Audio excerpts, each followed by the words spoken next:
Good afternoon, everyone. It's nice to see everyone, at least your names. And thanks to those who are back for another week of grain schooling. I see a lot of familiar names on here, which is wonderful. Thanks for joining us again. We had a great week last week, focused on the culture of corn, and I know how much I learned. It was really fascinating and interesting, and I'm sure our our rye and spelt workshops will also create a lot of conversation. So nice to see everyone back. We did set these workshops up or webinars with the goal of interacting with folks. So certainly if you have questions, put them in the chat box. And what I did last week was call on folks. And of course, you don't have to ask your question in person, but if you want to, that's great. And then there's a lot of people on the call that have all kinds of experiences with growing grain. And everyone has something to offer, and definitely share your information. It's, just because Todd and I are speaking today. I know Todd wouldn't say he was an expert, and neither am I. So we're learning like everyone else, and it's always great to hear other folks' experiences and a variety you're growing, or baking technique, any of those things we all learn, and it's really nice when people share those. And yeah, so feel free to ask your questions, and I know there's so many other people that can answer those too. So please, pipe up. It's nice to hear from everyone. All right. So with that, as you can see on the agenda this week, we have two webinars that are focused on cereal rye.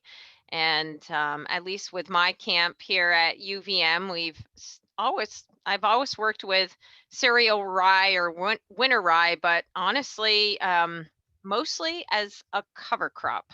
And I didn't really delve or even start to delve into rye as a food crop or a grain crop until just a short time ago. And a lot of that was driven by interest and questions coming from the farming community and the grain community, bakers and brewers and maltsters, distillers, really wanting to know more about rye, and what varieties might be better suited for one application or another, what grows best here.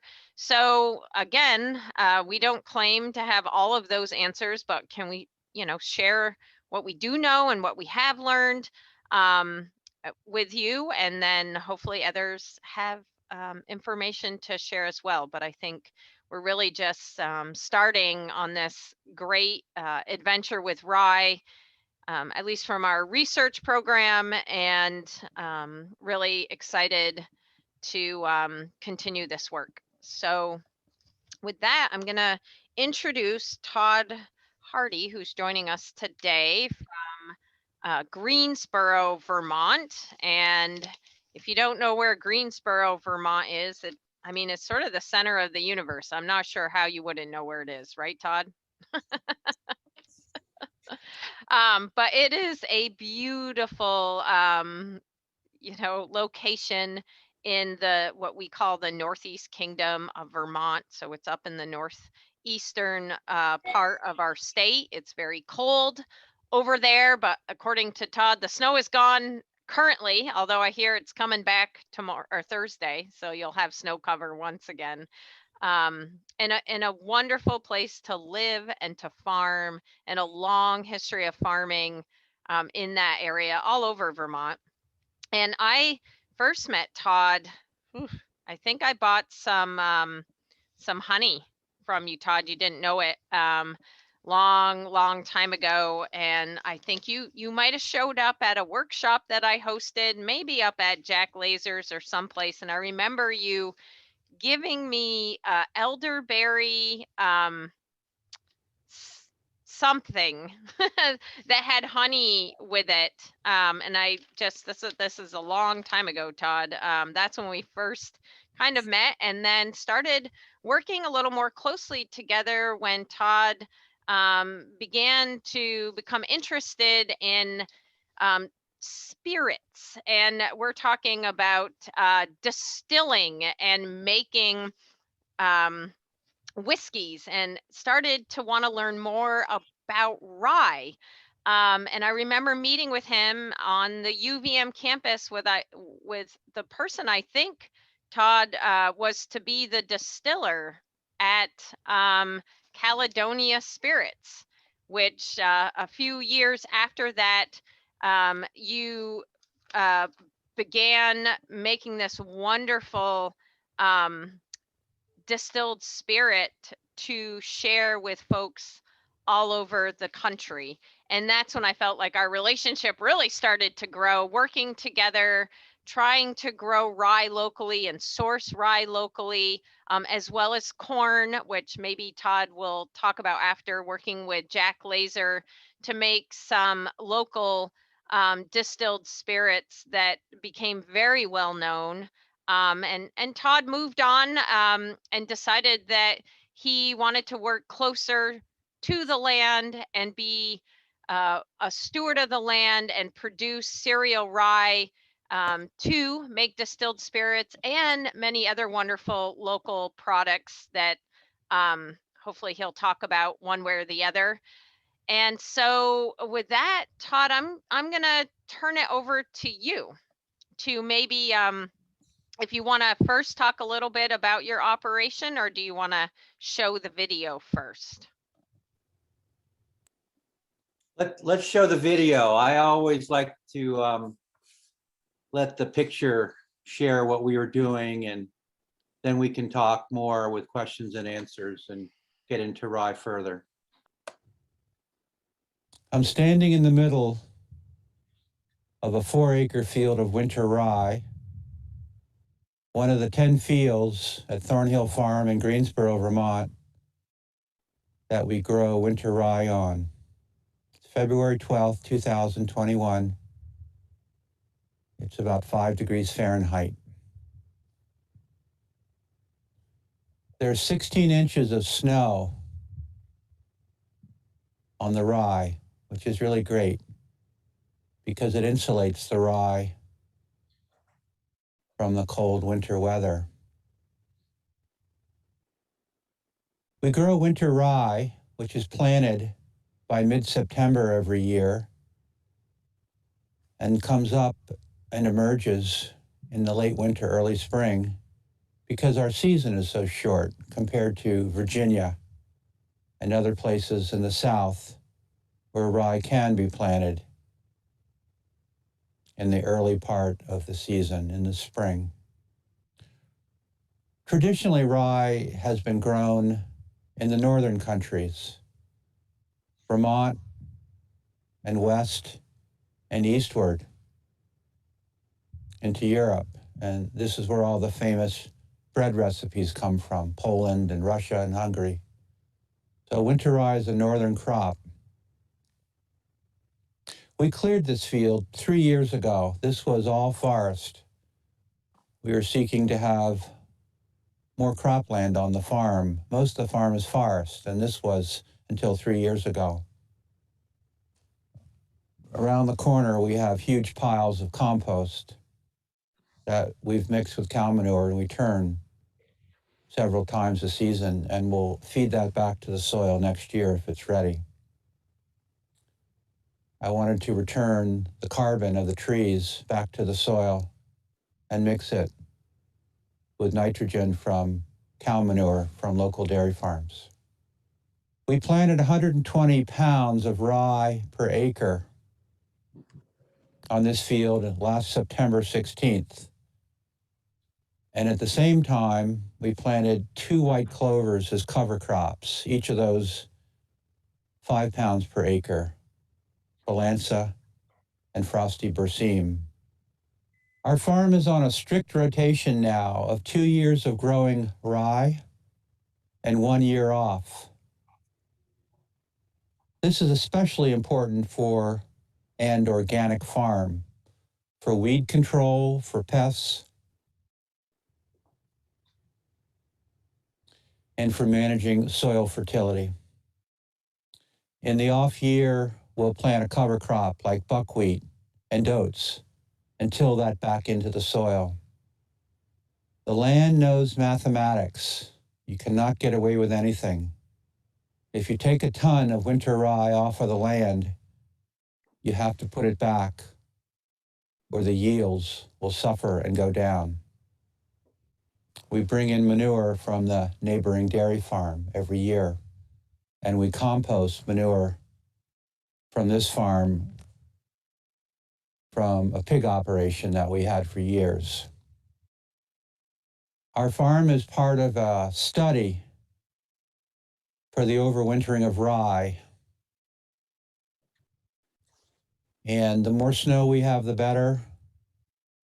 And if the water does not freeze on the land from standing puddles of water, the rye will go into the winter stronger and come out healthier. Heather Darby put up 4 stations on the farm in the fall. Each of the stations has a thermometer to record the temperature all winter, and soil samples were taken. And this is part of a collaborative project with Cornell Agriculture, the University of Maine, and the University of Vermont. 16 inches of snow is important. I trust we'll have more. The old saying is that there's 5 pounds of nitrogen per acre per year from the snowfall. As the snow falls to the ground, it picks up nitrogen in the air. It's been called the poor person's fertilizer.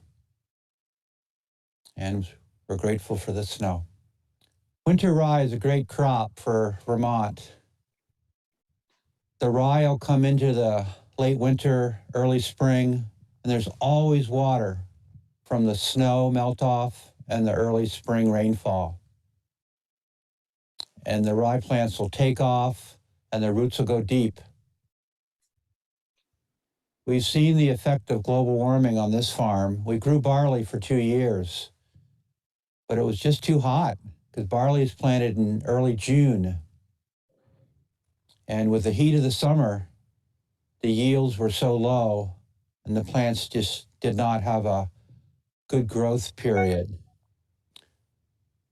Winter rye, on the other hand, sends the roots deep in the spring because they're already in the ground and can weather the fluctuating weather patterns and the dry summers that we're having now.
Most every small or medium-sized grain farm in North America has a clipper. This company has been making grain cleaning machinery for over 100 years. The clipper's used to clean weed seeds and leaves that are in the crop out of the grain that we want to keep. Grain seeds and weed seeds change from year to year because of moisture in the soil, sunlight, and cultural procedures that each farm has. We have 12 screens here on this farm that we change for each year's crop. Some operations, like high mowing seeds, has over 80 screens to clean weed seeds from the economic seeds that you want to keep. This is a 2-screen system. The top screen is called a scalper, and what it does, it scalps off the big weed seeds that you don't want and sends them out to this bag. The rye that you want to keep goes down through the top screen, and the good plump rye then is sent by motion, gravity, and air to the rear, to this bucket. The thin rye seeds, which we don't want to go to bakeries or the distillery, are blown out of the back through air, and they're collected in these buckets. So the good stuff goes in the middle and is collected in a bucket in the back. The small, very small seeds and the dust go off to the side to a bucket that's down here, and they go through the bottom screen. Our rye this year, this being February 2021, our rye from the 2020 crop is pretty clean. We had a vetch invasion in 2019, and that's why we got the other 2 machines that we'll soon talk about. But our rye in 2020 was very clean, and it really only has to be cleaned with this clipper when we take it out of the silo. I took this rye out of the silo a few hours ago this morning, and it will go to a bakery in central Vermont next Wednesday. The rye on this farm can be cleaned up to 5 times depending on the weed pressure and how many weeds are in with the rye crop. The first time the rye is cleaned is in the combine. Combine cuts the rye, gathers it, and does the first cleaning, and then stores it and augers it into a wagon that goes out into the field and brings it back. Thus the word combine, from combination. It does all those things. When the rye comes in from the field outside this store, this machine cleans it for the second time. I want our rye to go into the silo as clean as possible before I go to bed each day, because the weed seeds and the weed leaves all have moisture on them and microbes that we want to clean out of the rye and make it as clean as this is. So the third time the rye is cleaned is with this machine again inside. And thankfully our rye, just going through this one for the second time, is clean enough to go to market. But in 2019, we had a vetch invasion on every acre of this 82-acre grain farm. Vetch is a legume, and it produces a black seed. And we have to take those black seeds out of the rye. And that necessitated getting these 2 grain cleaning machines. This is a spiral. It's a machine that's over 50 years old. It does not use electricity. The rye and the vetch are put in the top of it, and by different speeds and densities that the rye seed and the vetch seed have, there's, through centrifugal force, the rye and the vetch for the most part, are separated, and the rye goes right to the belly, the bottom of the spiral, and the vetch goes over to the left. The rye then goes into this Carter Day disc mill, and the disc mill further separates the rye and the vetch and makes it clean to go to market. We are grateful to the people of Vermont for their support in buying these two machines and for the winterization of this room. Through the Vermont Agency of Agriculture and the Working Lands Grant Program, we got a grant to buy the machines, insulate the room and the ceiling, pour concrete floor last year, and to put more electrical in for outlets and for lights.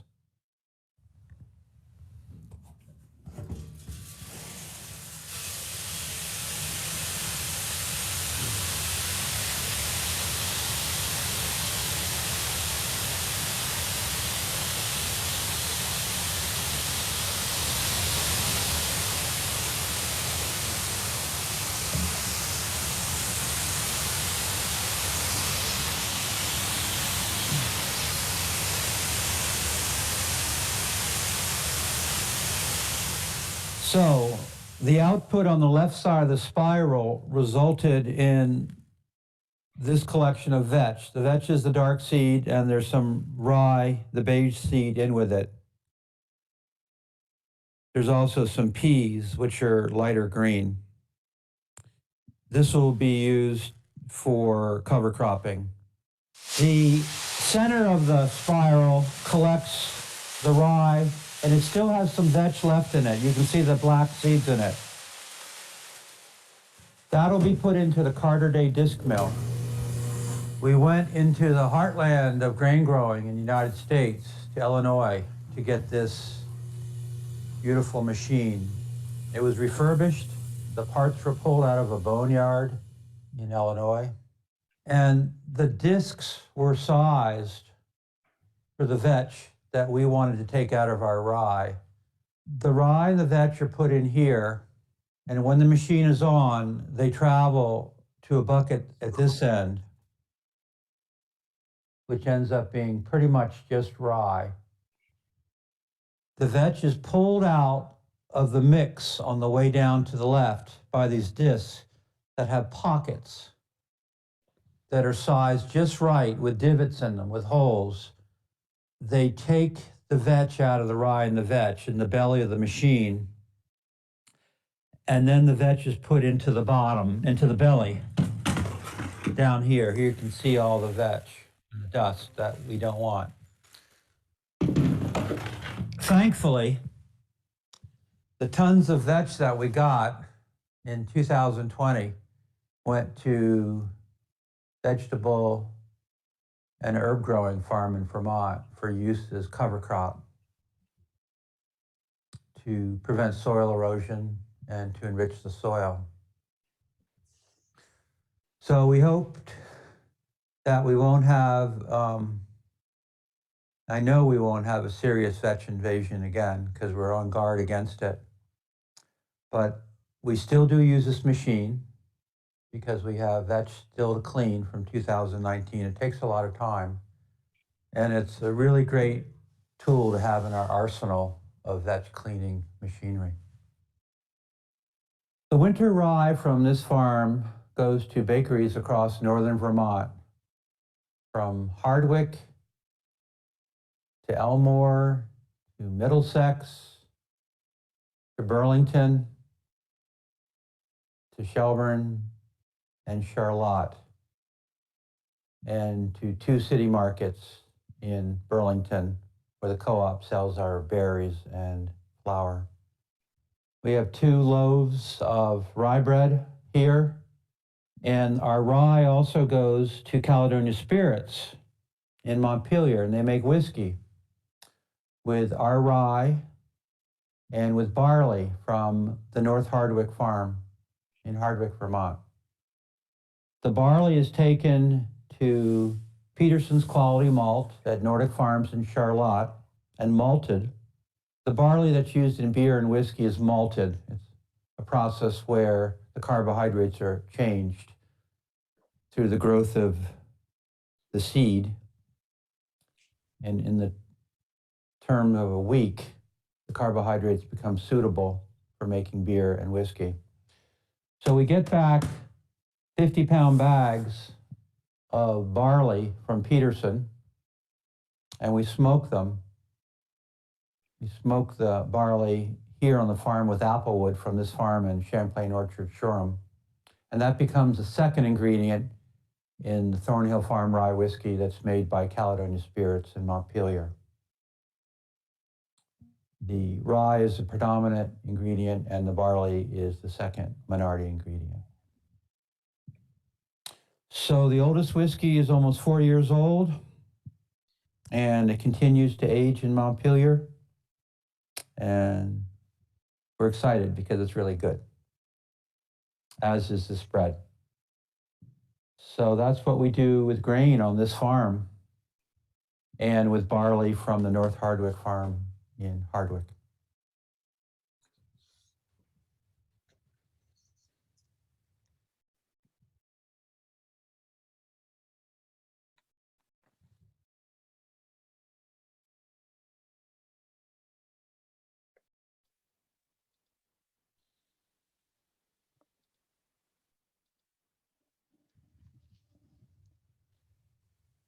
That was great. Thanks, Todd. What a great video. You please make sure you thank Kyle for us. He did a wonderful job, and you did too. So I hope everybody's still awake. there wasn't any soothing music being played during the video, which was disappointing. That was my only comment. You know, usually there's this music in the background, but no, it was great. Is there anything else, Todd, you want to talk about with the farm, or do we want to just take questions? Let's see if anybody has any questions and go from there. Otherwise, I'll talk more. Okay, great. Any questions for Todd about his operation or marketing or sales, any of the things that he's doing, cleaning seed? Can I ask about moisture? What does he Yeah. do to control moisture when storing the grain? That's a good question. First of all, we're proactive. The average harvest date on the farm is August the 12th.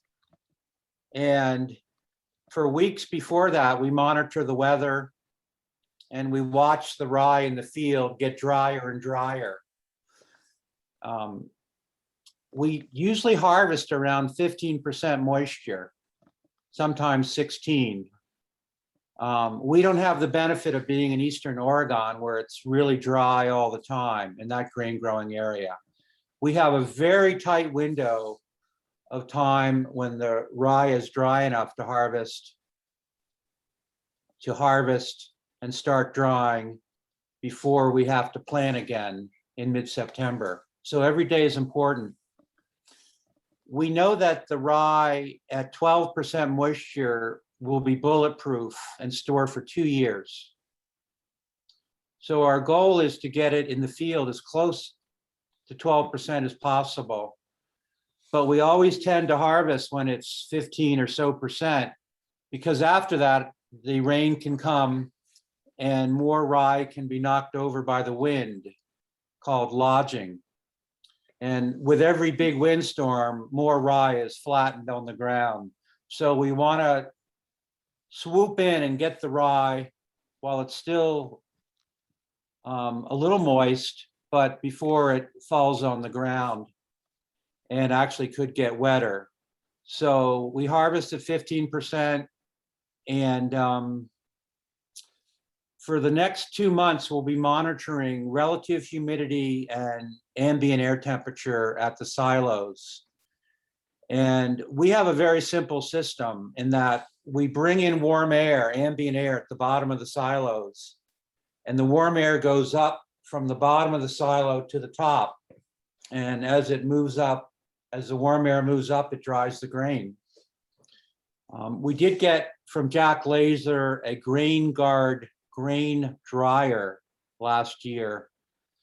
and that runs on LP gas. It's very simple.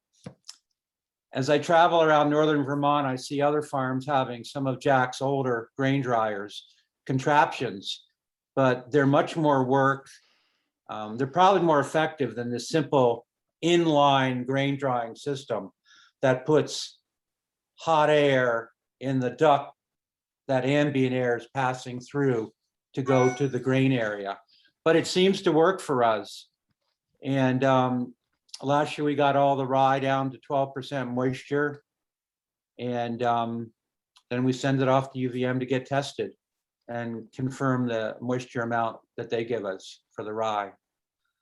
So for weeks and up to 2 months, I'll be monitoring relative humidity and temperature with a equilibrium scale, X and Y coordinate, and where they meet in the middle, temperature and relative humidity, is the percent moisture that the air can dry the rye down to. These grain drying charts are all out of the Midwest. And we haven't been able to find one for rye. So we use one for wheat and one for barley and extrapolate that for the rye that we grow. So 12% is the goal. I'll be taking rye out of the silo this week and just kind of backing it up with a test to make sure it's 12%. Sometimes snow can sneak into the silo from the top from events. And we have to pull the snow out of the silo and make sure it doesn't rot any rye. But we continually keep an eye on it. And that's what we do to dry the rye down so it's safe for the market. Great, thank you. Somebody is asking Benjamin about pest control in the bins. Have you had? Oh, there you are, Benjamin. You can go ahead and yeah. Yeah, thanks for that. All that great info. But going into the bins, do you do anything to treat the seeds as they're going in? We experimented with our first rye crop last year and put diatomaceous earth. Turned out to be way too much for the distiller that ended up buying our grain. We had to clean it off again. So anyway, I was just curious how you treat or. We don't do any treatment. We're certified organic. We see the grasshoppers come out of the gravity wagon and the earwigs, and they've already passed on, and the clipper cleans them out for the most part. Probably the biggest pest we have are bears. You know, bears that walk through the crop. But we don't really have any other pests in terms of wildlife. Our big challenge is weed control. And that's why we have a 2-year rotation on and 1 year off. And we're learning that the stricter we adhere to that, the better off we are and the more cost effective it is and the higher yields we have. When you're storing over winter, are you continuing to heat the grain through those dryers, or do you kind of turn those off and let the temperatures get cold? Once it hits 12%, we don't dry anymore. We actually started last winter drying in the middle of the winter when it's dry. You know, it seems counterintuitive, but we're in touch with the Buck family in northern Maine, and they have hundreds of acres of grain, and we bought barley seed from them for 2 years. And they taught us how to monitor the relative humidity and temperature on the coldest day of the winter when it's usually pretty dry. And last December, our rye was still at 13%. And I wanted to get it down to 12. So when it was dry enough, we turned the fan on and got the rye from 13 down to 12%. It was just amazing. You know, here we have 3 feet of snow and we're drying our grain, but the air's dry then and it worked. How long did you have to dry it in that during that time? For 3 nights, you know, from 8 p.m. to 4 a.m. And here I had to go to bed with the fan on, but you got to let go at some time when you have all your valued advisors giving you good input and have good experience with it. And it worked for us. So if we have a wet fall and winter does come, we know that we can dry it in the cold nights of the winter. So that was exciting to learn. Great, Great. thanks. We had a Thank you, dry Todd. summer last year. Yeah. Don, I see you have you raised your hand. Yeah. You got on mute though now.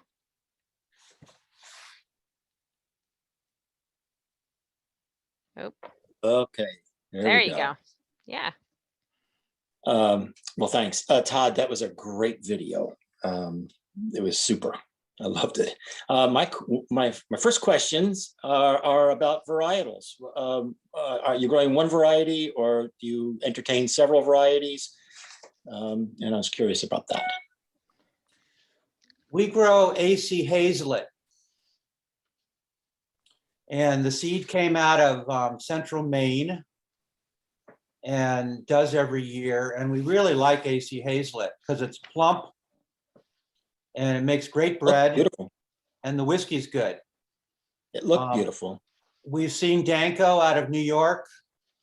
And we tried that, but we're pretty set on continuing with AC Hazlet and growing that. We like what the are the plumpness labs? of it. What, I was Don? going to say, what are the labs? What are the labs on that? Like the protein and the falling number. I'm curious about the falling number in your rye, and then your general falling number, and what the protein levels are. Heather, can you talk about the falling number?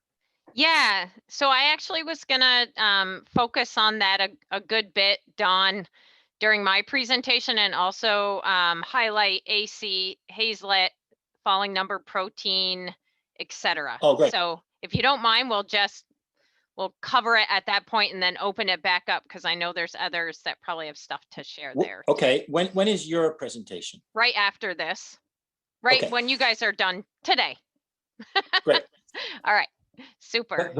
The falling number is pretty exciting, Don. It gets the bakers really happy. It's kind of radical, and Heather will address that. Laura had a question here about the vetch infested rye. I don't know, Laura, if you want to pipe in and talk about that a bit, or. Yeah, nothing much to add, just thanks a lot. And I've been lucky enough to visit Todd's farm in Vermont a couple of summers ago. And it was just as dreamy as from the video. And I also saw the vetch in the field growing big time. And I was just wondering whether the fact that there was so much vetch in the field somehow enhanced actually the baking qualities of the rye that you harvested, even though, of course, the yields were lower. Laura, we took all the vetch out before it went to the bakeries. No, but I mean, was the rye any different? You know, for instance, might have there been any more nitrogen in the soil, and therefore did that affect the baking qualities at all? Yeah. I don't know. I think that's a very good question. It's pretty esoteric to me. We know that the vetch grabbed the nutrition and fed the soil, and the soil is great after that. Mm-hmm. But I don't know or probably believe that it affected the rye itself. Thanks. Great. Let's see here. Do you save the seed from each harvest for future planting? And do you harvest different rye varieties for your baker, Burlington market customers, and Caledonia spirits? Avery, sorry, I meant to not read that. Did you want to chime in? Don covered most of my questions Okay. except one last piece. And again, thank you, Todd. This is great. Do you happen to save any of your seed, or is every year you're buying a new batch of seed? Frankly, we buy new seed every year because we buy it from a grower in Maine that has really high quality and has a germination test better than we can do. And we sell out of all of our rye every year. So we have to supply the Vermont bakeries and distillery with rye. And when we can buy, 6 totes of grain for seed, then we can have more of our rye to share with our market that we grow on the farm. But we keep things pretty simple. We don't grow different varieties. We're happy with AC Hazlet. And the feedback comes from the bakers and from the distillery that it's really incredible. I think it has a vital spirit. I think rye is a good crop for our farm. And so we're just gonna keep improving with our basic template of what we do and stay with our variety that we grow here. Great, thank you. Yeah. All right. And Right. Amber, thanks for sharing that you're selling a Carter disc mill. And she put the information there in the box. So if anybody is looking for one, can you tell us about your color sorter? I'd just be interested. Have you got it up and running? Is that working pretty well?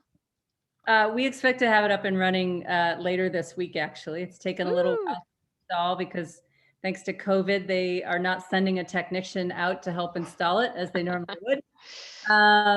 The disc mill has worked really well for us over the years to get vetch out, but the color sorter will have a bit more utility across multiple weed seeds and problems that you might have.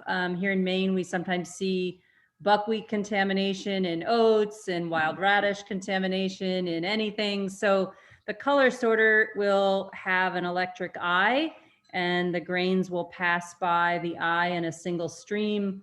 And with a poof of air, will spit out any of the seeds that are not the color that you want. So you program the machine for selecting on color. It has utility with peas also, like if you're cleaning yellow peas and you don't want the green ones, you just want the yellow ones, you could sort that way. So it's just going to offer us more precision cleaning. So that's great. You have a used disc mill. If anyone's interested, you can shoot me an email. Great, thanks. Thanks for sharing about the color sorter too. That's really exciting. Maybe we can see it sometime in person. Wouldn't that be great? Is that going to help with ergot? Yes, absolutely. Yep. Absolutely. Okay. Todd, I was surprised you didn't. I didn't hear you talk about ergot in your video. It's always there. And we take it out. How are you removing the ergot from the rye? You don't have a color sorter. No, we wanted to get one when we had the vetch invasion, but it was too much at that time. I look at the rye when it's going into the bucket and I pick it out the ergot. We manually keep an eye on it and make sure that it doesn't go into the market. Yeah, that's So a we tough still one. have that labor intensive part of our operation. That's a weak link of everything, but we have to do it and it takes time and we make sure it's done right. Great. All right. Did Ren have a question? I think maybe. I saw that. Hey, Ren.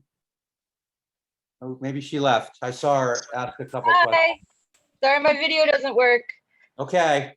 I just wanted to say that the rye didn't feel, just answering the vetch question.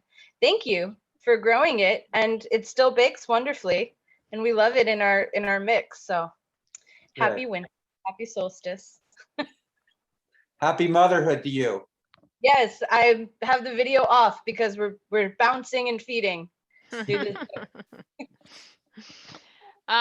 Great. And there was a question from Christopher about the clipper. Christopher Ross. I don't know if you want to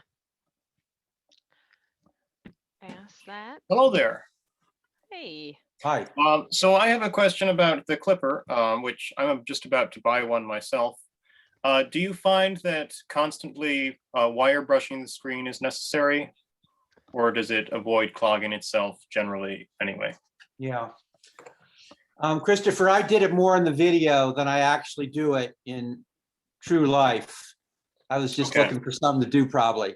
Right now, I do it just once. If you have the right screen, you don't have to do it a lot. I do it once when the clipper is emptying out into the bucket. And to get the last basketball full of seeds, I go clean the clipper then with the wire brush. And that seems to take care of it. I like to keep those holes open so more of the next bucket full of rye will go through. But Understood. it really doesn't take a lot of time. But I just do it once for 30 seconds every 50 pounds. Okay, good to know. Thank you. Great, thanks. Congratulations on getting your first clipper. Thank you. It's very exciting. How many screens? Clipper parenthood. How many screens will you get with your clipper? It's coming with 8 screens. I do not know the dimensions yet. But how many screen system is the clipper? 2 or 3 or 4? It is 2. It is a wooden 2B. Okay, good. Yeah. I would try to get a 3rd screen next time. I didn't know all that when we bought this one. But I think the old ones are probably, the wooden ones are all 2 screen. That's great. Thank you. Great. All right. Are there any other questions for Todd? There was a quick question about your yields. Do you keep track of those, Todd? I'm sure you do. We do. Last year it was short with the drought. It was about 1,000 pounds an acre. At times they've been 2,000 pounds an acre, 1,800 pounds, 1,600. We had a dry summer last year and it was pretty short yield. All right, great. We always want to do better. We hear about the yields in the Champlain Valley and we're very excited and encouraged to try to attain those. Great. All right, and there's a question about ergot, and I think I think we answered all the questions for Todd so far, and what our plan was next was to share some more information on rye, some of the research that we've been doing and information we've gained about rye over the years, and talk a little bit about some of the work that we're doing with baking trials and some work on distilling quality. And I'm glad to see Randy George is on today, so hopefully he can pipe in, and Henry as well, that have kind of worked with baking with these different types of rye. And then we've been working with Aaron McLeod at Hartwick University in New York. And some of you hopefully came to his presentation webinar, I think it was this past spring, that was focused on some of the quality analysis that we've been doing on rye for distilling. So I think this will answer some of the other questions in the chat box. And lucky for all of you, it's me. I'm your next speaker. And I sometimes I forget to introduce myself, but I'm Heather Darby, and I'm an agronomist at the University of Vermont, as I think you've heard probably a few times. And I have been working on cereal grains and many other crops now here at UVM. I want to say this is my 18th year. My anniversary is on April Fool's Day, actually. And it's so far been a great ride, and working with so many people that are on this call. And I can't wait to see you all at the grain conference again, or one of our field days. I've definitely really missed that. So as I mentioned, we've started to work more closely on rye. I named just a few of my team members here, Hillary Emick and Henry Blair and Rory, that have been working more closely on grain, but our whole team really pitches in to do the work that we do. Hillary, you may recognize her name. She manages the E.E. Cummings crop testing laboratory at UVM. And has been doing that for a few years now. And Henry Blair brought to us, from, I guess, New York. And I see June Russell's on the call. And Henry worked with June for years on with the Green City markets and marketing grain. and working with consumers. So just a real asset to the program as well. And Rory Malone, also on our team, graduated from UVM and hasn't left yet. Keeps threatening to, trying to get on to graduate school, but the pandemic has slowed them down for sure. But and lots of other team members too that help make all this research possible. So, just to talk a little more about rye and a bit about its kind of history. We already know rye is closely related to wheat and barley. And most likely, the actual site of origin isn't really known, but likely originated as a weed in grain fields. Cultivated rye is to believe to have originated from a kind of a wild species weed, like I talked about, in southwestern Asia, somewhere around 1800 to 1500 BC. And I think many folks know and probably wouldn't agree that in Europe, rye became a staple grain for bread, but definitely was regarded as inferior to wheat bread, which was considered a luxury food. And I'm sure none of us on this particular call feel that way today, but certainly rye wasn't considered the the ultimate cereal grain. And then, of course, made its way to the Americas by English and Dutch settlers. And the little quiz is on the bottom for those that are new to growing grain. If you can identify those grain seeds below, you're a real grain expert. Let's see here. So again, real kind of a lot of information about rye really started to appear during the Middle Ages, more so than before that. Certainly some references about a grain that people thought might have been rye because it made a very poor food and just kept people from starvation. So again, not being very nice or friendly to a grain that we all think a lot about. But, we do know rye can have a bitter taste depending on the variety for sure. But became, again, more cultivated widely in Central and Eastern Europe. And here's a map basically that shows where most of the rye cultivation occurs, right where most people associate it with in Eastern and Central Europe. And of course, it is one of the main, or it is really the main bread cereal in most areas east of the France and Germany border. So rye is really important cereal grain crop and lots of acreage, of course, in those areas. And you can see we have some acreage here in the Americas, both North and South America as well. So let's talk a little bit about rye. I love rye, not as much as I love corn, as I mentioned last week, but I do think it's really a suitable grain for our region. As Todd mentioned, it's very hardy. It's tolerant, and able to grow on lots of different soil types.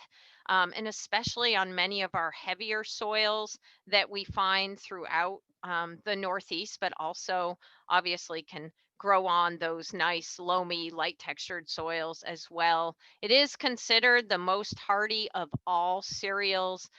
It's more tolerant of frost and drought than wheat. It does have a humongous, or can have, let me rephrase that, a humongous root system. And of course, this depends on the variety itself. But when it has a really well developed root system, it means that it's more efficient and able to, obtain water from deeper depths in the soil and through smaller pores, and also to get nutrients. So, there's a reason that we use rye, at least in Vermont and across the Northeast, as a cover crop, because we know of its ability to have a deep, robust root system And it's really hardy, so it can establish late in the season, later than any of the other grains, and provide some of that really important winter cover that we need on our soils to protect them from erosion and runoff. And then, of course, the ability of rye to scavenge and hold on to nutrients that were in excess in that soil coming out of other crops. So it really is a fabulous cereal grain, but it really has mostly been used in our region for a cover crop. And that's part of my excitement around rye, is that there's so much acreage of rye actually being grown that there is a significant potential to even take a small amount of that and move it into some of these value added food markets. So hopefully we can talk about that more in the Q&A. But just on another note, you can see the acidity tolerance of various crops. And rye, again, much more tolerant of lower soil pHs than the other grains. And you can see it can tolerate pHs down to 5. Certainly, like other crops, really like pHs that are above 6. But again, it just shows you its adaptability, its ability to really be grown on many soil types under lots of conditions. The rye in the Northeast is planted in the fall.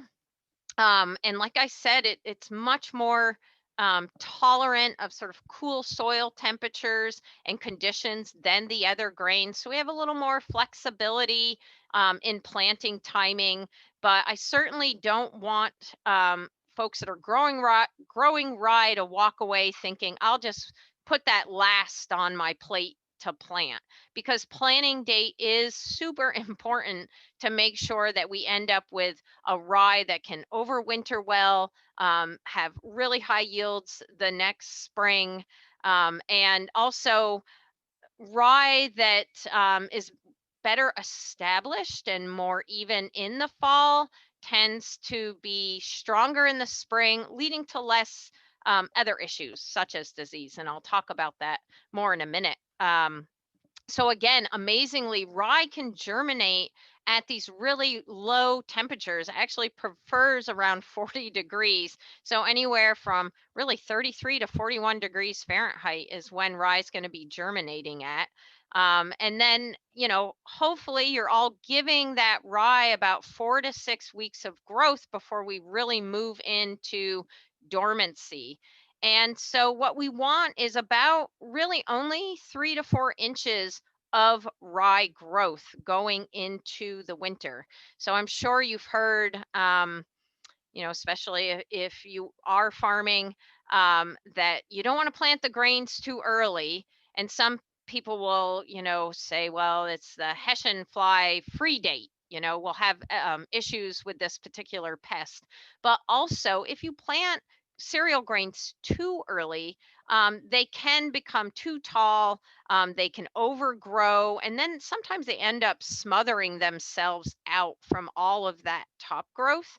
And so what we want to do is balance that, and we really want to make sure that we're getting adequate root development and top growth, and something that we call tillering. So tillering development should be very vigorous in the fall, which is why I want people to make sure that they're planting timely. If you look at this little picture on the bottom, if you plant too late, and for us in Vermont, this is really once you're getting, in most years, into October, you get the seed to germinate. The temperature is usually fine. But what you end up with is usually what you see here in picture 1, or maybe in picture 2. So these are the first 2 stages of rye. And really what we want is to have some tillering or tillers developed. So tillers are additional plants that form from the main stem. And those tillers actually will also produce seed heads and yield. So increasing tillering will take this one plant that might yield one grain head and take this one plant and now have multiple grain heads. You can see on this photo where it says T1, T2. These are where the different tillers are forming on the plant. So we want to make sure that the plant has tillered well before we go into the winter, and it needs some time to do that. So we want to make sure we're giving it enough time to tiller. Otherwise, you may not have enough time in the spring. The plant is weaker. The soils obviously aren't covered as well, and you will have lower yields the next spring too, the next summer. So winter rye or cereal rye that we grow here this planet in the fall does require freezing temperatures to vernalize. And we need to have those temperatures kind of a minimum of 40 to 60 days. So once in a while, I have people call me and say, can I plant rye in the spring? And like, certainly you can, and it will grow, but it never goes to flower, right? Because it needs that cold period to vernalize before it will trigger the reproductive stage. So having that cold period during the winter, like the other grains that we grow, is really essential to getting rye to flower and form grain. So different from the other cereal grains that we work with, rye is open, or it's wind pollinated, whereas our other grains are not. And this is really different. So if you start thinking about saving your own seed, which somebody mentioned, and let's say you have a variety on your farm that's really an older variety, an heirloom, and I don't see Ruth on here this week, but something I wanted to talk to her about, where people are growing heirlooms or very specific varieties and wanting to save seed. You have to remember that these are grains that have pollen blowing around. So you have to take some special care, just like you would with other wind pollinated crops, to keep them segregated, to make sure that, again, if you're growing an heirloom variety in particular, I think about this, you're going to want to make sure those are segregated, and so that that remains the heirloom that you think it is. So again, the tillering part of rye production is very important, and it does produce about 50 to even 60% of the total grain yield the next season. So just keep that in mind as you're thinking about planting timing. And for us, I always recommend that growers that are growing rye for grain and even forage actually get that rye into the ground by the third week of September here in Vermont. So rye is a long season crop. We don't think of it because that way necessarily, but it is almost it's a 295-day crop roughly, right? So it goes in September, and usually it's harvested in July and August the following year. So rye in the Northeast, again, just in Vermont alone, we have about 24 to 30,000 acres of rye planted every single fall in our little state. Okay. And all of that, except for, a very small amount of acreage, is for cover crop to protect the soil. So for those of you wanting to get more rye, local rye, into your products, or into your store, or whatever the case is, the potential is absolutely there. And the really exciting part of even saying that is that farmers all across our state, and really all across the Northeast, know what rye is. they're used to growing it. They know how to get seed. Some farmers harvest their own seed and save it to plant cover crops again, or sell it to other farmers so that they can plant cover crops. So there really is a significant opportunity here for us to add value to some of those acres. And it's exciting to see how many farms are covering their soil with this crop and protecting the soil throughout the winter months. But it sure would be nice to enable those farmers to maybe produce some further value from that crop the next spring. And this is something, at least on my team, we are very, very interested in working with individuals that would also like to see some of that conversion happen. And I think Henry puts us best on my team. He says, "Oh, rye's the gateway cereal. It's sort of the gateway cereal for us here in Vermont and other places around us too." So again, a real opportunity here for us to get more cereal grains out into the community for food. So, rye does have an interesting, history, and I'm sure everybody knows about, or have heard about ergot, which is actually a fungus that produces toxins, and it's very predominant in rye. And I'll talk about why here as we go through the presentation. So this particular, or they call it ergotism or ergot disease, also known as Anthony's fire, and ergot disease is caused basically by, in most cases, was caused by people eating bread or other sort of products made out of rye that had this fungus in it that was producing this toxin. And the toxin itself causes different issues. So, hallucinations, being unable to speak, being manic. This often, we hear about this being partly attributed to the events of the Salem witch trials, as an example. And then also gangrene, basically, is another symptom. And it's followed by violent burning, which is why it had this name, Anthony's fire.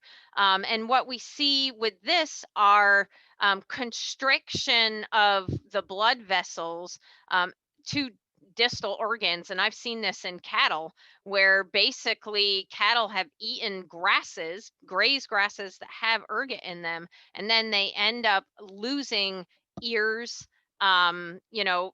skin sort of sloughing off the back of their hooves and legs. So, this created quite a history for rye because of the ergot itself being problematic, and is still a problem today. There are still outbreaks of ergot, especially in the livestock industry in particular, and we've had them here in Vermont as well. So ergot causes a lot of issues, but I will say, and this isn't a presentation about ergot, but because it occurs in rye, there are thousands of pharmaceutical drugs that are still developed or produced today from ergot, that's actually grown for that purpose. So, this crop is really important on many different levels that we haven't necessarily thought about. So somebody was asking, what does ergot look like? And ergot is really a huge issue in rye because of the flowering type of rye, because of the fact that that it's wind pollinated, and its flowers stay open for so long. Here's a beautiful photo of ergot. So this is those black, long fungal structures. These are overwintering bodies. So the fungus produces these in the grass where grass seed should be growing, or rye seed, and then they drop out onto the ground. Or, you know, if you're harvesting grain, they're dropping into the grain when you combine. And you can see that they're the same shape really of the seed itself. And so it's very difficult to clean them out of rye seed, and can be quite a problem, as Todd was mentioning. So this particular species, Claviceps purpurea, is you know, specific to cereal grains themselves and many of the other grasses that we grow here in the Northeast. And, you know, it's a real problem outside of rye, but as far as cereal grains go, rye is the most impacted by ergot. And so here's the sclerotia. And when that sclerotia drops to the ground at the end of the season, whether it's on grasses, right? So brome, you can see this in brome, you can see it in Kentucky bluegrass. It's not as distinct because the seeds of those grasses are much smaller. So you really have to look. But if you have a grass area around your grain fields that's going to flower every year, and it's not being mowed or grazed or harvested, and it's a bad ergot year, you're going to have the sclerotia dropping to the ground. And in the spring, again, you know, when there's good environment, these sclerotia germinate. And here you can see these little mushrooms that are germinating from the sclerotia, and they have these spores in them. They're called ascospores, and they are windblown from the sclerotia to the stigma on the grass, right?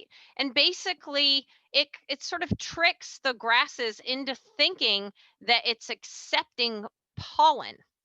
And then the fungus germinates just like a pollen grain would and grows down and fertilizes, not really, where that seed should be.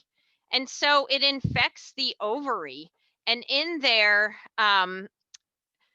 the fungus grows and it produces this conidia. This is another type of spore produced by the ergot. And it exudes this sticky, syrupy-like fluid called honeydew. And this is not a great picture of it, but you can see it on this cereal grain head, that brown stuff. And that is what infects your new plants, really. And that's how it spreads so quickly out in the fields. And this is spread by insects, moths, in rain. So if it's really rainy, we can have a lot of issues with ergot.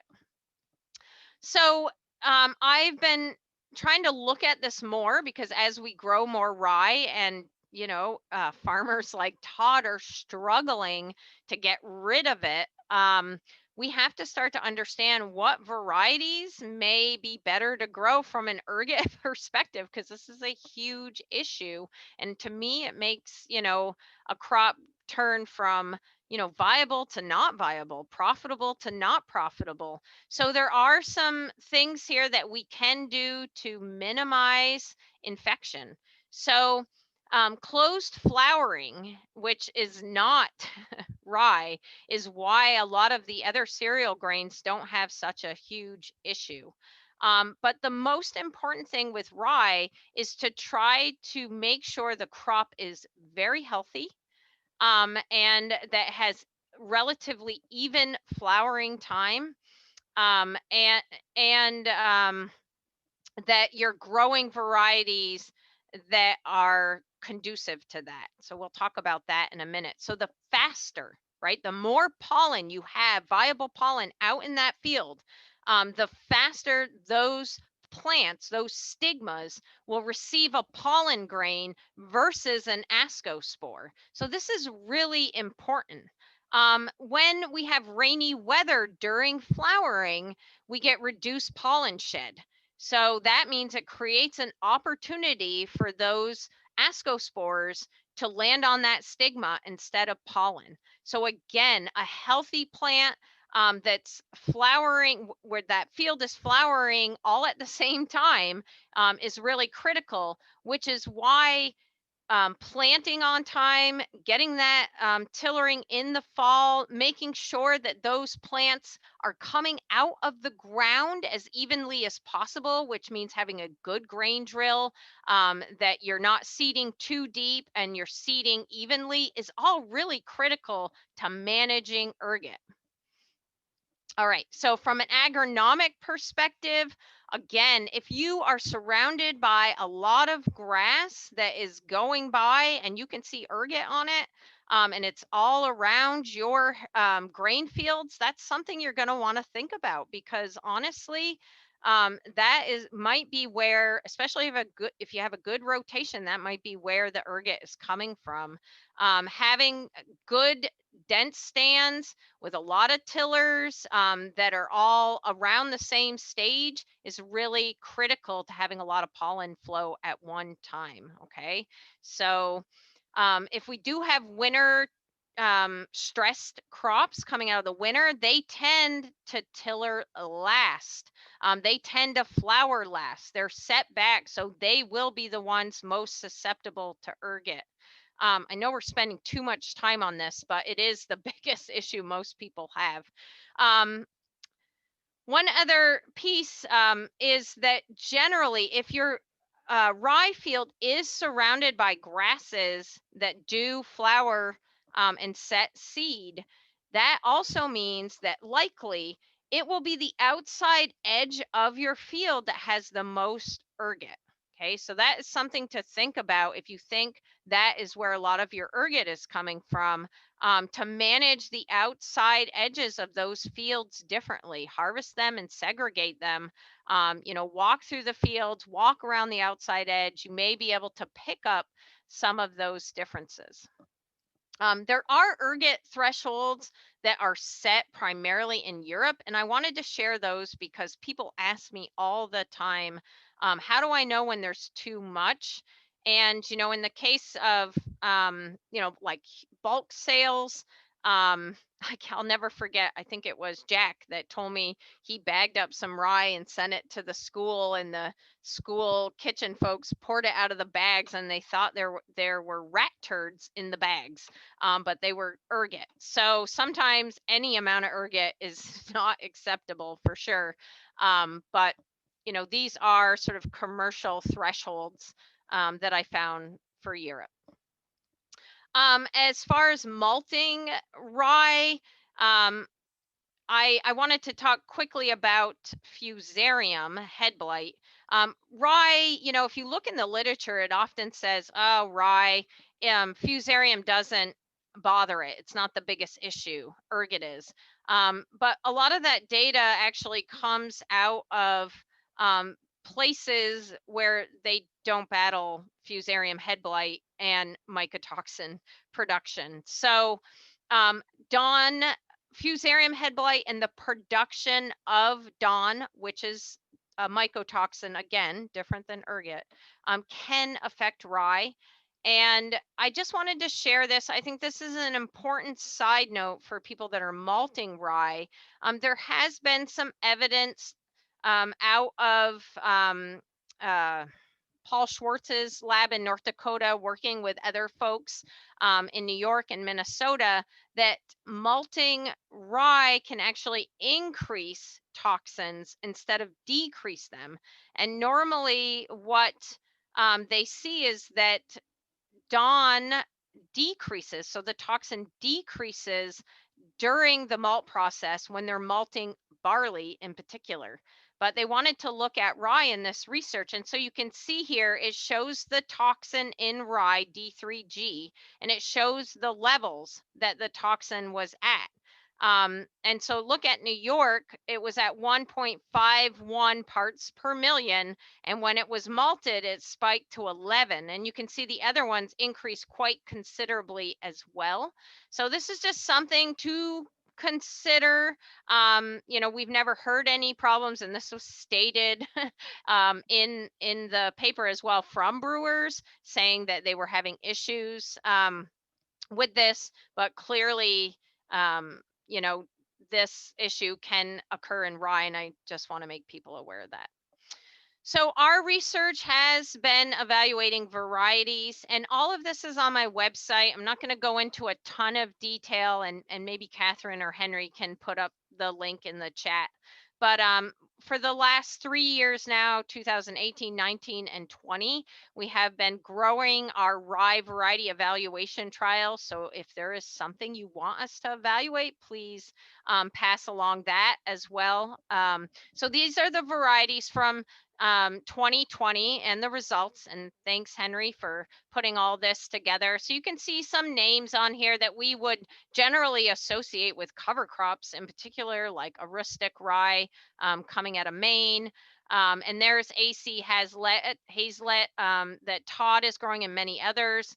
And then some other familiar varieties that we're seeing more and more of, like Bono, Brasetto, Danko, Dolero. Very, very popular. Much of this seed is available commercially, so people are able to grow it. You can see there are definite differences in yields.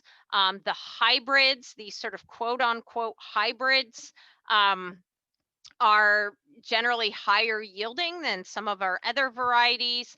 So, you know, looking at something like Dolero as an example, we're up around 3,000 pounds.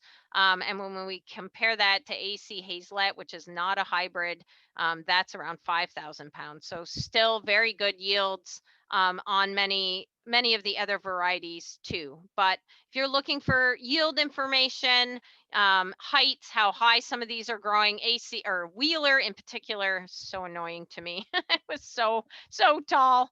But you can see a lot of this data, especially if you're looking for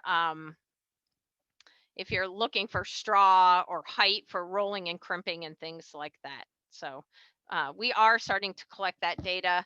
And Don was asking about falling number and protein and baking quality. And there is a ton of hubbub around falling number and what is the right falling number for baking. And I think that verdict is, you know, we don't know yet. And I'll show you a little bit of data we've collected. I'm sure bakers have their own opinions on this. But these are the falling numbers that we have been seeing in our rye trials. So you can see, you know, they're generally in line with what we see in wheat.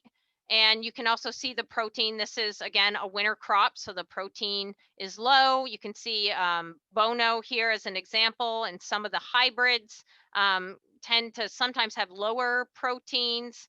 A rustic rye having very high protein. So the data's there for you to use. We have been looking at nitrogen management as well, trying to maybe get the protein levels up, although I'm not sure if we need to, but really trying to still figure that out. We want a healthy crop to ward off diseases, to increase yield. So we want to make sure it has what it needs. Nitrogen tends to be limiting. So we've been looking at that, and really what we found right now is a small spring application of 45 pounds of N per acre is, you know, getting our proteins up a bit compared to not. So still, again, more work to do here, but just highlighting some of the work that we're doing. And we've been looking at this impact of falling number on baking quality because we've heard various times through various forums, even at our grain growers meeting, that the lower the falling number, the better for baking. And so we've been trying to test that. We've been growing 2 different varieties, Hazelet and Danko, and harvesting them at different times with the intent of lowering the falling number. So you can see here, this is from 2019. We started harvesting in early August. And then we harvested every week for 4 weeks. And you can see we got the falling number to decline.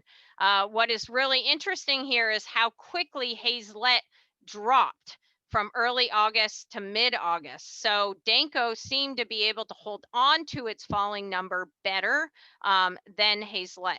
This was true in 2020 as well. So the black line here is Danko and the gray line is Hazelet. So you can see the same thing as we stretched out the harvest timing, the falling number really declined. And in Hazelet's case, we were below 100 seconds for falling number. We haven't baked with this yet, but we will be shortly with Randy George and Jeffrey Hamelman.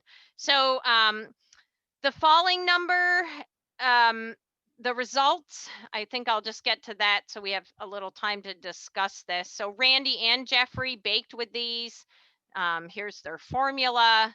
There's a video of this on our website so you can get all the gory details. And so they baked, I'm going to get to the results here. I only have Randy's baking results, but he had Danko. He didn't know that. He had all 4 harvest dates. Danko, you know, had less of a drop in falling number, but we did get it down to 214. And ultimately, the tasters, including Randy and several of my staff, felt that B, which was not the lowest falling number, resulted in the best quality bread. Now, I don't have Jeffrey's results here, and he was dealing with much lower falling numbers, but his results were similar. The lower falling number results did not necessarily translate into better rye bread. So we still have a lot to learn here, but yeah, we're going to do this again and try to figure out a little more information. So as far as distilling quality, we've been working with Hartwick College and sending them on our varieties. And what Aaron said to me is that grain protein content and variety are the items or the characteristics really that influence distilling output the most. So you can see here different protein concentrations or percentages of various winter rye varieties. I just want you to keep an eye on Hazelet. So Hazelet is a little over 10, and here we have Wheeler that's way up around 14. Here's kernel size. This really backs up what Todd was saying that he sees is that Hazelet has a really plump kernel, and that's indeed what our data was showing as well. And here's predicted spirit yield. And you can see that Hazelet and Ryman, both that also had lower proteins, had the highest predicted spirit yield as well. So Todd talking about how well Hazelet does for whiskey, makes great whiskey, is well in line with what the numbers are showing. All right, so I know I talked a lot and there's a ton of information there. Now we're running out of time. But just more information on rye. So Ruth, so if you have questions, please, I'm going to stop sharing that. And Ruth, you were asking about saving seed, and yeah, we are not necessarily able to isolate. We're not able to isolate really well at Borderview Farm.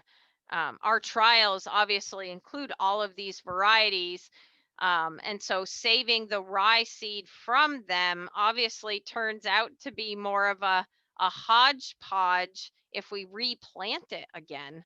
So something we should think about, especially with the heirlooms that we're trying to look at.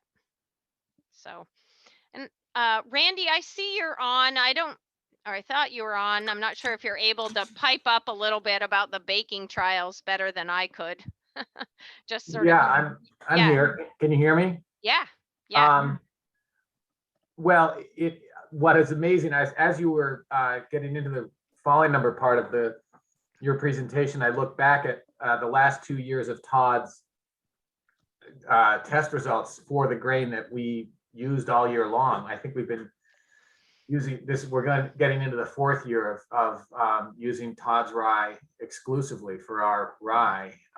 And the year before, the 2019 harvest had a falling number of 86, which had me concerned just based on the numbers.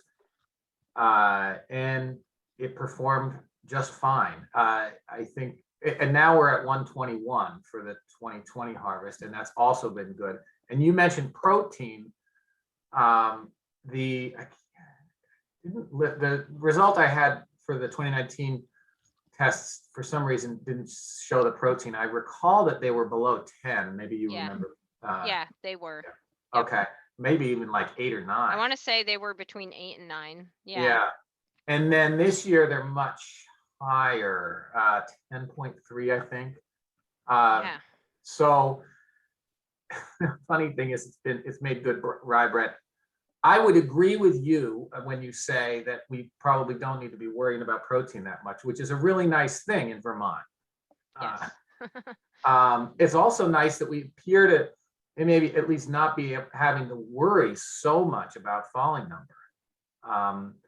You're right, we haven't said conclusively that that lower is absolutely better, and I'm sure there's a lower limit, but isn't the lowest number that a falling number test can produce 60? Yeah. So I'm not sure how So much. we're pretty close. We were pretty close to that the year before last. Yeah. So we will be handing off some new samples to Randy and Jeffrey to work with, and people saw the results this year. There was a much larger span of falling numbers, so there will be samples that have falling numbers below 100. So I think this will definitely be a better test. So it'll be interesting to see what happens. Yeah. Are there any? Sorry, I covered a lot of ground and spent a lot of time on ergot, but it's such a problem for so many people. And I don't think we can get rid of all of it in the field, but understanding it a bit more, I think can help us manage it a little bit better, for sure. Heather, I don't know if you have time for one quick question about ergot. Yeah. The first photo that you showed had a coin on it and it like a whole bunch of like a pile of rye there, and there was fuzzy mold, and I was surprised. And then the next photo showed what I'm more familiar with. But what was that? The fuzzy mold? Yeah, it was just so it was a pile of ergot, and it looked like it had just started to grow a little bit. I think it was just mycelium on the top. So nothing, yeah, it was just a big old pile of ergot, which is so gross. Yeah. Right. Yeah. So it had been cleaned out, and so nothing different, just gross pile.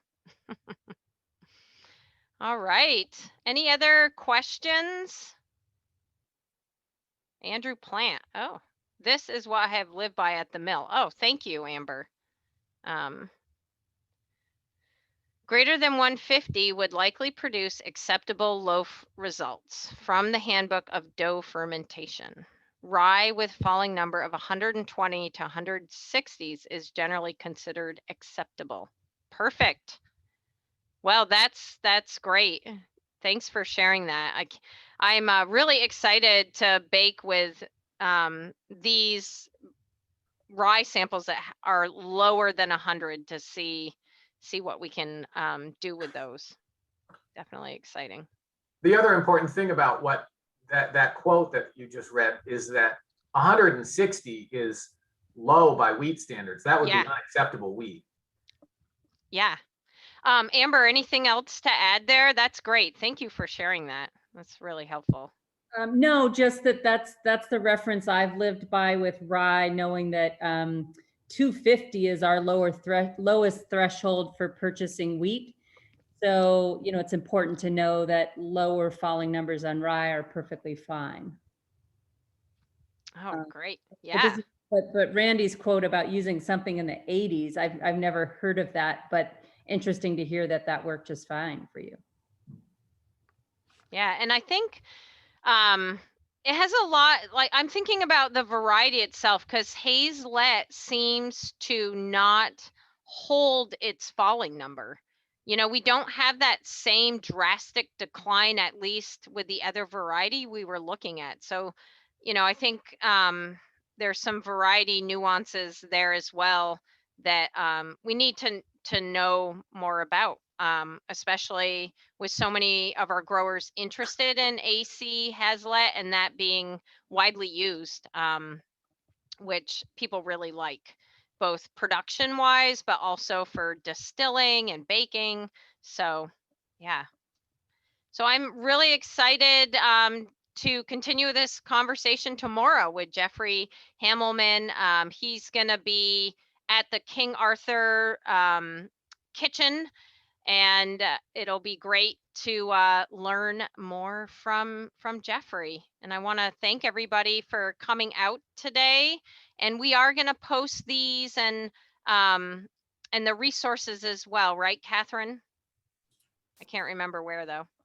So these will be on our YouTube channel, likely in a week or two. Great. Perfect. Okay. Well, thanks everyone. Have a great afternoon. Thank you. Thanks, Heather. Thanks, Todd. Thank you, everybody. Thanks a lot.